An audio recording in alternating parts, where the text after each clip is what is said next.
Today we're going to talk about C. Think about what sound a C makes.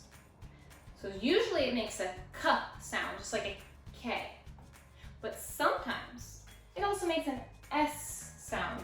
Like when you're saying the letter C, you're making an S sound. Let's talk about when it does that. Let's read these words that we already know how to read. Cat, C-A-T. Corn, C-O-R-N. That one has a bossy R. Cup. All of these have the K sound, the hard C sound. And they're all followed by vowels A, O, U.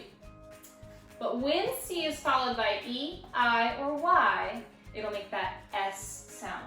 So let's read these new words here. City, C-I-T-Y. Notice it's followed by the I. Cell, like a cell phone, is followed by the E. So it makes an S sound. Cyan, it's a shade of blue, kind of like this right here. And that one's followed by the Y. So if it's followed by E, I, or Y, just remember, it makes the